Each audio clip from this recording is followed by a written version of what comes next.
Hello mga tropa, it's update po muna tayo dito sa MRT 7 Station. Ngayong araw po ay Saturday, April 4, 2026. Time check po natin ay 11:25 na po ng tanghali. So samahan niyo po ulit ako.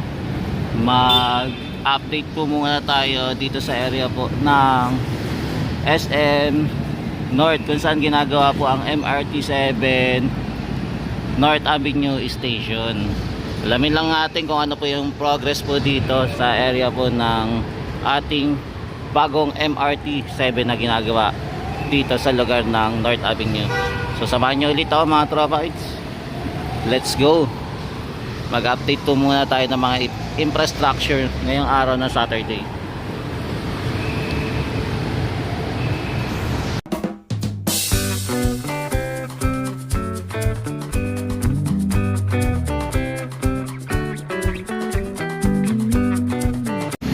Nandito po tayo sa tapat po ng SM North, kung saan makikita natin po yung terminal.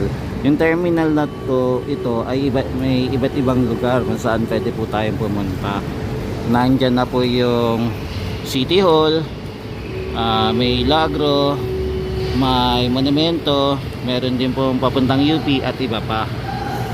Yan, dito po kayo sasakay. Yung mga tropa, yung SM North pala, bukas na po pala, nag-ooperate na po pala sila ngayon. Kala ko sarado pa rin, pero ito, open na po pala sa public po muli ang ating SM North. Pwede na po kayong mamasyal. Yung ating footbridge dito mga guys ay maganda na. Meron na po siyang bubong. Dati po kasi pag maglalakad tayo dito mainit, masisigatan po tayo ng araw, pero ngayon kaya maganda na po siya. Hindi na po tayo mainitan pag maglalakad-lakad tayo dito sa area po ng North Avenue, dito po sa footbridge. Kaya salamat sa ating mayor at naisipan niyang gawin ito para safe sa mga kababayan natin, lalo na sa panahon ngayon mainit po. Ito na po ang view natin dito na po sa area po ng EDSA at kanto na po ng North Avenue. Yan, mapapansin nyo po yung mga equipment dito na nakatambay po muna o nakapark. Tapos nandito na din po yung mga gamit na kailangan po nila, saka yung mga mobile equipment na tumutulong para ayusin po yung ating North Avenue Station papunta po sa Turnback Guideway dito sa area na po ng West Avenue. Ayan, di bali konektado na po yung ating girder, steel box girder. Ang ginagawa po ng pala ngayon ay naglalagay na po pala sila ng parapet wall. Ayun na po yung nilalagay nila. Hindi lang po natin makita sa taas dahil wala po kasi tayong gamit na drone para makita natin kung ano po yung itsura na ginagawa nila para sa parapet wall po. Yan guys, ito na yung ating magiging bagong MRT 7 station. Laki na din po ng improvement dito. Mapapansin nyo po, puro mga bakal po yung kinakabit po muna dito. Medyo mahaba-haba din tong station na to, no? Ito kaya magiging daanan lang kaya to, tapos sa ibabaw po ay daanan na po ng train. Ngayon po kasi wala pa tayo nakikita ng pagbabago dito sa ginagawa nila. Hoping magtuloy-tuloy na po yung project na ginagawa nila dahil nasa ano na po tayo, first quarter na po ng March. Tapos ito pa lang po yung nakikita natin, hindi po siya fully finished, di ba? Abangan natin, sabi daw po kasi 2027 mag-open na daw po yung ating MRT 7. So check natin kung mag-open na nga.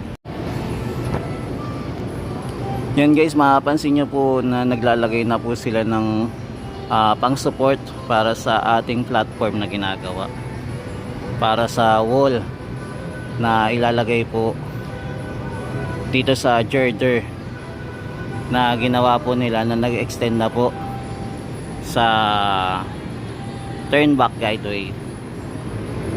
Ayan po. Ayan, hoping nakikita nyo po. Ayan o, yung meron po mga net. Ayan po yung ginagawa nila ngayon. Mukhang wala po tayong napansin na workers po ngayon. Mukhang pahinga po sila ngayong araw ng holiday, ngayong Holy Week. Yan, mapapansin nyo po na maganda po yung panahon ngayon. Mainit lang po.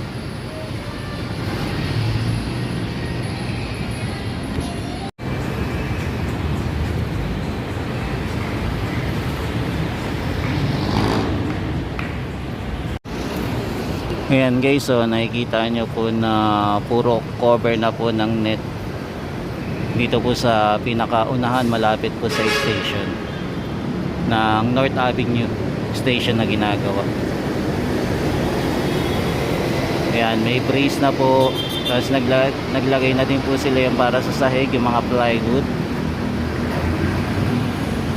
Ito po yung North Avenue.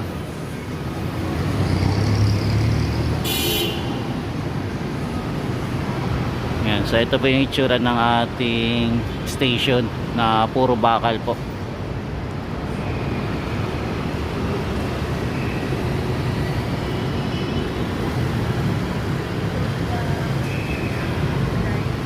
Kaya pag natapos po yung ating station dito, yung economy po ng SM North at saka sa Trinoma po ay lalago, maging ang Bertis North saka iba pa pong mga building na malalapit po dito, yung mga businesses na malalapit dito, dahil sa dami po ng ating transport hub na meron po dito. Meron po tayong MRT7, meron po tayong Metro Manila Subway, tapos meron pa tayong meron pa po tayong MRT3 at saka LRT1. So kompleto na po dito. Grabe no, 4 na train ang nagsama-sama po dito sa area po ng North Avenue at saka corner ng EDSA, di ba? Grabe, 4 na train station ang meron po dito. Saan ka pa? Kaya panalo dito. Parang ito na po yung pinaka main transport hub dito po sa area ng North.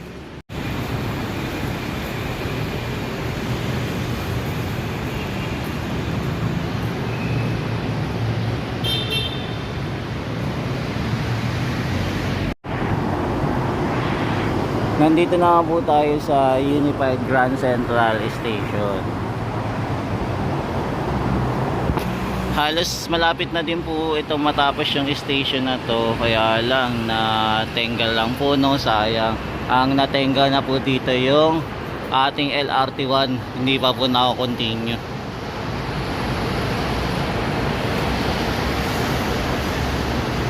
Ayan, waiting pa rin po tayo kung sino po yung magiging in charge nito, no? Yung susunod na mag-aayos netong ating MRT at saka etong sa LRT naman. Kasi sayang naman po kung papabayaan lang at mabubulok lang to ng ganito at hindi po natin magagamit. At alam nyo pa na kung ilang taon na rin to yung ating station na to, yung common station, tapos hanggang ngayon di pa rin po natin nagagamit. Nagsimula po itong infrastructure na to panahon pa po ni Rodrigo Roa Duterte, pero ngayon nakatenga pa rin po at nagka-problema po sa ating contractor. Yan, pumalya po, diba? Kaya dapat sana yung ating mga project po talaga dapat natapos po sa panahon kung sino po yung namumuno at kung kanino po yung project.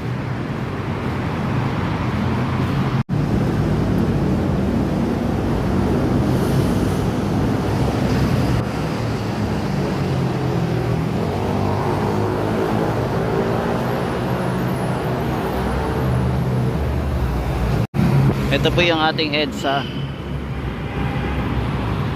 Ito po ay papunta naman po ng southbound. Tapos ito naman po sa kabila ang northbound naman.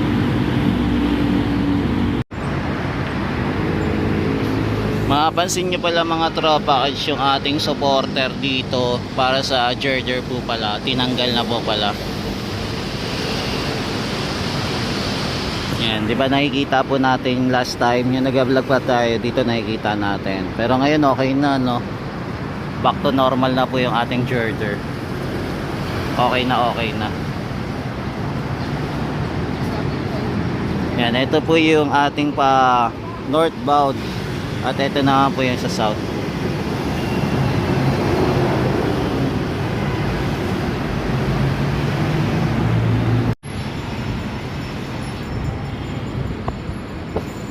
Yan, so ito na yung ating girder, no? Walaan nyo po, nakatawid na rin po yung ating girder.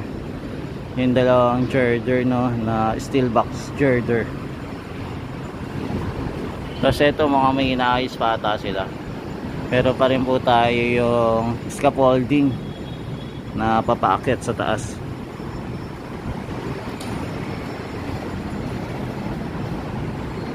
Yan, marami pa rin po tayo mga gamit na naiwan dito.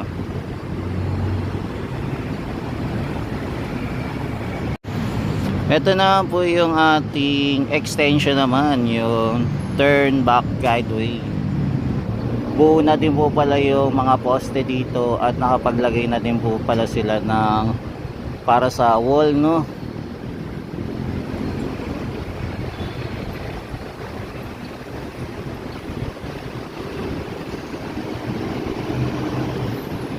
Yan, abangan natin kung ano pa yung magiging improvement pa dito, lalo na po sa station na hindi pa po tapos. Sana hindi na po abutin ng katapusan ng 2027 December, no, bago po ito ma-open. Sana bilisan pa po nila yung paggawa.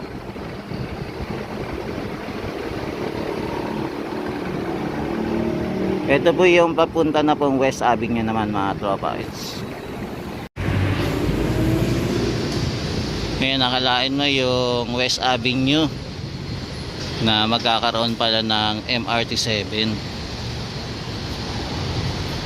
Madadagdagan pa kaya ito yung MRT7 papunta po ng Quezon Avenue. Ang layo din po ng turn back guideway nila, no?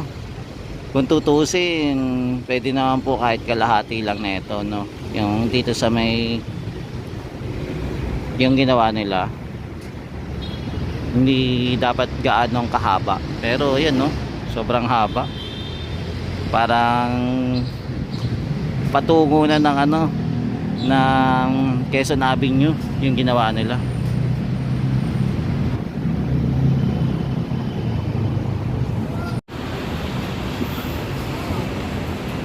Nandito naman po tayo sa view naman po ng Emerson.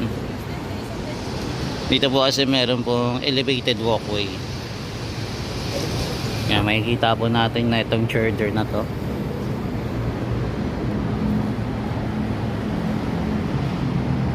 Yan, dito po. Papunta na po ito ng SM North Busway naman po. Yung concourse.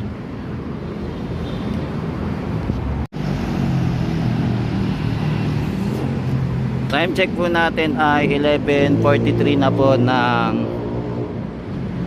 umaga mga kababayan. At nandito pa rin po tayo nag-update para sa MRT7 project para sa North Avenue Station. Tapos ito din yung ating common station, nakikita natin yung Unified. Yan, Grand Central Station. Tapos ito po yung tower din, inaayos pa rin. Yan, marami pa pong dapat ayusin po dito sa area para lahat po etong ating mga transport hub, yung train station ay gumana. Kaya hoping once na matapos po yung yung SM, no, yung ating North Avenue Station, may sabay na rin po matapos itong Unified Grand Central Station.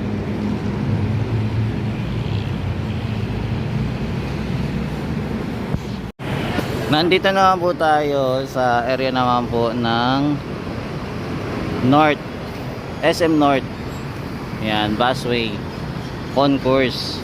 Ito po yung pinakaunang modern na busway na ginawa po para sa bus carousel. Tapos ayun, meron na po tayong sumunod, yung ating SM Mega Mall naman, busway concourse. Yan, nag-open na rin po yun noong April 1. Bali, isang ano, sa may northbound pa lang po yung naayos. Then susunod naman po nila yung southbound naman. Para kabilaan po, pwede na po tayo tumawid. Kaya salamat din po sa partnership po ng ating SM para matulungan ng ating mga commuters po, no, sa pagsakay po sa mga buses.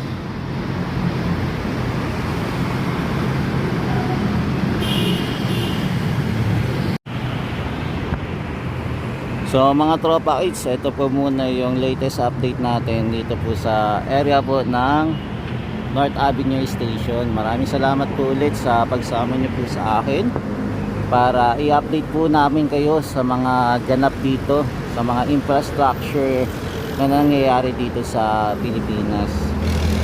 Kaya abangan natin na hoping etong lahat ng mga project na to ay matapos sa panahon po ni PBBM para lahat po na napending po nung nakaraang administration ay magamit na po natin. Kaya maraming salamat po. God bless. Ingat-ingat po kayo at pagpalain po kayo ng may kapal. So ito na po yung itsura ng ating bansang Pilipinas na unti-unti na rin pong nag-i-improve. Kaya maraming salamat po. Ingat-ingat po ulit and God bless po muli sa inyong lahat.